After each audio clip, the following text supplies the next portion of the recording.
देखिए sir, main मुद्दा हमारा इस प्रेस कॉन्फ्रेंस का ये था कि यहाँ इलेक्शन डीडीसी के इलेक्शंस हुए, यहाँ पे म्यूनसिपलिटी के इलेक्शंस हुए, लेकिन हमारे गुरुद्वारा प्रबंधक कमेटी के जो इलेक्शन होने थे वो सरकार नहीं कर रही है 2 साल से।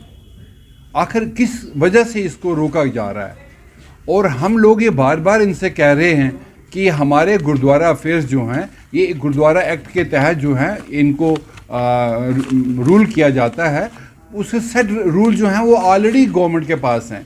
And this act is endowment act जो है हमारा गुरुद्वारा एक्ट, उसके तहत ये सारा कुछ होता है।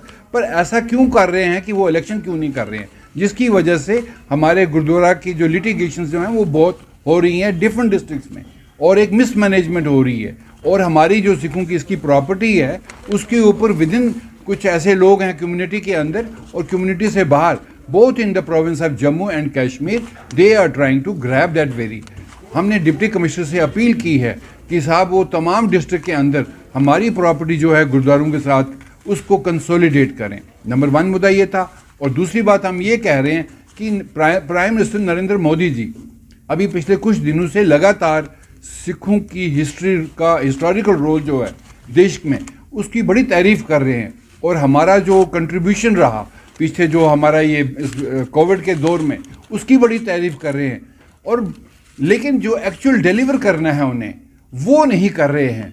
हमें ये उनसे कहना है कि साहब आप यहाँ पर सीक्रेट पैकेज दे रहे हैं दूसरी माइनॉरिटीज़ को कश्मीर में, how can you give it, how can you differentiate between 2 minorities? आप ज़रा खुलेआम इसको बहस में लाइए। मैं तो चैलेंज करता हूँ गवर्नमेंट को, मैं स्टेट गवर्नमेंट को भी चैलेंज करता हूँ और सेंट्रल गवर्नमेंट को भी चैलेंज करता हूँ। Let them come out. मैं उनको बताऊंगा कि वो लोग सिखों के साथ कैसे यहाँ बिहेव कर रहे हैं जैसे सिख बी क्लास सिटीजन है इंडिया में। तो इस लिहाजा ये चीज़ें जो हैं प्रधानमंत्री जी को सोचनी चाहिए कि हम लोग माइनॉरिटी स्टेटस की बात कर रहे हैं। आज 20 साल से हम हिंदुस्तान का जो पुराना एक्स प्रेसिडेंट था प्रणब मुखर्जी, उनसे मिले, प्रधानमंत्री जो था मनमोहन सिंह, उनसे मिले, राजनाथ होम मिनिस्टर थे 5 बार उनसे मिले, जितने भी चीफ मिनिस्टर हैं सबसे मिलते रहे, लेकिन एवरीबडी वाज इग्नोरिंग। और उन्होंने हमें माइनॉरिटी स्टेटस आज तक नहीं दिया। पहले तो बहाना ये था कि यहाँ आर्टिकल 370 है, हम नेशनल जो एक्ट है वो यहाँ एक्स्ट्रा नहीं करते। आज 2 साल हो गए, हु इज स्टॉपिंग देम? पर यह है कि उनका सिखों की ताई जो एक सोच है वो मुझे लगता है कि बहुत ही बड़ी एक डिफरेंस है, जिसमें उन्होंने हमें एक बी क्लास सिटीजन बना के रख दिया। तीसरा, डीलिमिटेशन की बात आई। यहाँ पर हम सुन रहे हैं कि ये लोग कुछ सीटें रिजर्व कर रहे हैं कुछ और कम्युनिटीज़ के लिए, माइनॉरिटीज़ के लिए, लेकिन जो बेसिक प्रेम्बल्स है डीलिमिटेशन का, उसमें ये है कि आप किसी जोग्राफिक का जो रिप्रेजेंटेशन है उसमें उसको दीजिए, जोग्राफिकल रिप्रेजेंटेशन दीजिए किसी भी कॉन्स्टिट्यूंसी को।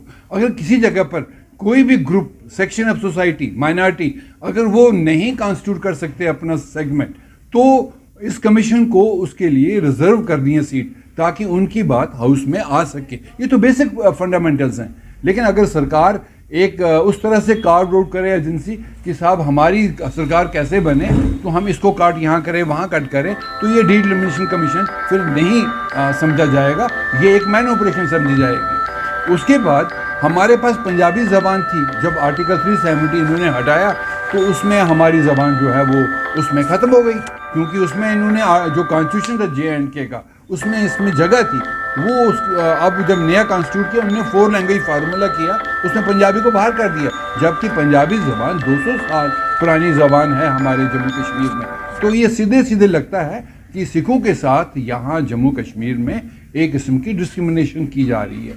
तो ये हमारे जो बेसिक मुद्दे थे जिनको लेके हम आज आपके सामने बात करना चाहते थे। बाकी जो कश्मीर के ताई हम लोगों ने हमेशा यहाँ जम्मू कश्मीर के लोगों के साथ एक बिल्कुल एक कश्मीरियत जो है उसको मजबूत करने के लिए हमेशा अपना एक रोल जो है वो अदा किया है। चाहे वो अभी जैसे अभी रियल एस्टेट की बात आई, हमने उसमें भी अपना रोल अदा किया कि ये सब हमें पसंद नहीं, जबकि हमारे हिमाचल प्रदेश स्टेट है साथ में, वहाँ पर भी लाज है कि कोई बाहर का आदमी आके ज़मीन नहीं खरीद सकता, या नॉर्थ ईस्ट की स्टेट्स हैं। तो यहाँ पर जो सारा कुछ किया जा रहा है इसका मतलब कश्मीर के लोगों को दूर किया जा रहा है। And we six are part and parcel of this Kashmir.